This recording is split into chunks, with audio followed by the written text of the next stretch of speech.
Psychology and other discipline के बारे में अब हम लोग जानेंगे कि साइकोलॉजी अदर डिसिप्लिन से कैसे रिलेटेड है। तो पहला तो है फिलॉसफी। जैसा कि हम लोग जानते हैं कि पहले साइकोलॉजी फिलॉसफी का ही एक अंग था, बाद में वो अपना एक स्वतंत्र सब्जेक्ट बना। तो फिलॉसफी में बहुत सारे ऐसे सब्जेक्ट होते हैं, बहुत सारे ऐसे स्टडीज़ होते हैं, जैसे माइंड का स्टडी, इमोशन कैसे उत्पन्न होता है, मोटिवेशन कैसे होता है, क्या है मोटिवेशन। तो इस तरह का चीज़ है जो फिलॉसफी में अध्ययन किया जाता है। तो साइकोलॉजी से रिलेटेड है, क्योंकि साइकोलॉजी में भी इन चीज़ों का अध्ययन होता है। बहुत सारा ऐसा स्टडीज़ है जिसमें कि फ़िलॉसफी और साइकोलॉजी का एक ही मतलब स्टडी रहता है, इसलिए बहुत जगह इसे मर्ज भी कर दिया गया है। दूसरा है मेडिसिन। कहते हैं कि healthy mind lives in healthy body. तो मेडिसिन में बहुत सारे ऐसे गहन बीमारी हो जाते हैं, जैसे कि एड्स हो गया, कैंसर हो गया, जो लाइलाज बीमारी है। तो इसमें मतलब डॉक्टर्स हमेशा साइकोलॉजिस्ट का मदद लेते हैं, क्योंकि साइकोलॉजिस्ट क्या करते हैं कि उन्हें मेंटली रूप से तैयार करते हैं ताकि वो अपने बीमारियों से लड़ सकें, और उन्हें मेंटली ठीक रखते हैं, उन्हें मोटिवेट करते हैं कि ठीक हो जाओगे तुम, ऐसा कुछ नहीं है, हमेशा सोचो कि हम ठीक हो रहे हैं। तो इस तरह से मेडिसिन से रिलेटेड है। तीसरा है कि इकोनॉमिक्स, पॉलिटिकल साइंस, सोशियोलॉजी। तो इकोनॉमिक्स से कैसे रिलेटेड है, तो देखते हैं कि ये भी माइंड पर डिपेंड करता है हमारा। बहुत सारे शेयर मार्केट में आप देखिएगा कि लोग देखते हैं कि किस चीज़ का अभी मार्केट चल रहा है, व्यक्ति का झुकाव किस तरफ है, तो उसका शेयर उठ जाता है। तो इस तरह से जैसे कि कोरोना काल में हम लोगों ने देखा कि उस समय मास्क का और सैनिटाइज़र का बिक्री बहुत बढ़ गया था। तो जो इस क्षेत्र में पैसा लगाए तो वो काफ़ी ग्रो किए। तो ये भी साइकोलॉजी से रिलेटेड है। पॉलिटिकल साइंस में तो बहुत अधिक रिलेटेड है। पॉलिटिकल साइंस हमारे नेता लोग देखते हैं कि पब्लिक का झुकाव किस तरफ चल रहा है, तो वैसा ही वो काम करवाते हैं। जैसे कि ये हमारे जो प्रधानमंत्री नरेंद्र मोदी जी कोरोना के समय में सबको बोले कि आप लोग सब ये थाली बजवाते थे, थाली बजवाए। रामलला का उद्घाटन हुआ तो दीपक जलाया गया, पूरा देश राम में था, राम जी का झंडा लगाया गया।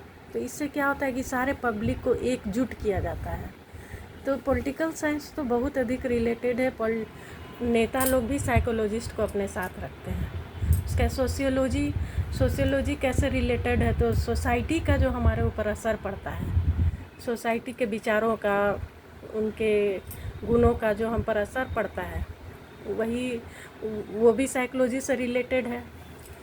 कंप्यूटर साइंस, तो कंप्यूटर आजकल ऐसा कंप्यूटर बनाया जा रहा है जहाँ पर कि रोबोट ऐसे बनाए जा रहे हैं जो कि इमोशनली भी अटैच्ड हो, मतलब उनमें इमोशन भी पैदा किया जा रहा है, वो एक दूसरे के मन को समझ सके, इस तरह का रोबोट बनाया जा रहा है। तो इस तरह कंप्यूटर भी साइकोलॉजी से रिलेटेड है।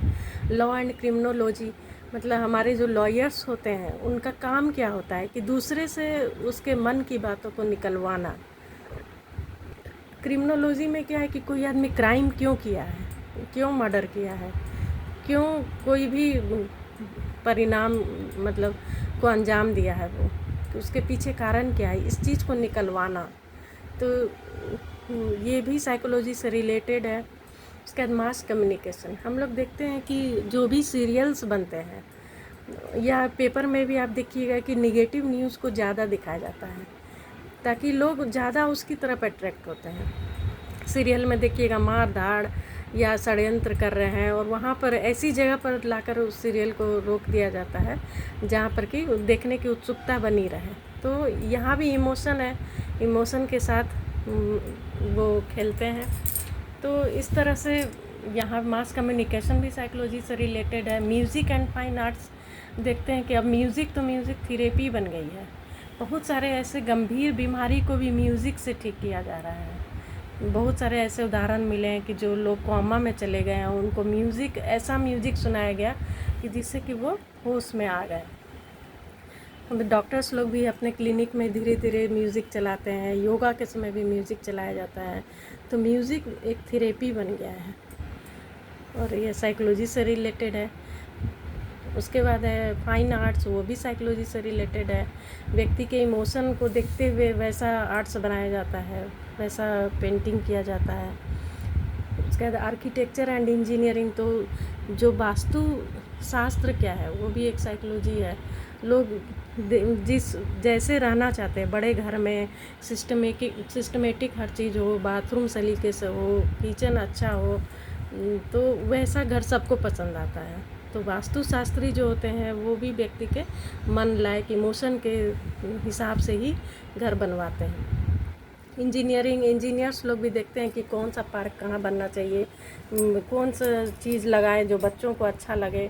तो इस तरह से रोड कहाँ पर बनना चाहिए, कैसे निकलना चाहिए, ये सब व्यक्ति को देखते हुए ही ये सब काम किया जाता है। तो इस तरह से साइकोलॉजी हर फील्ड में और हर फील्ड से रिलेटेड है।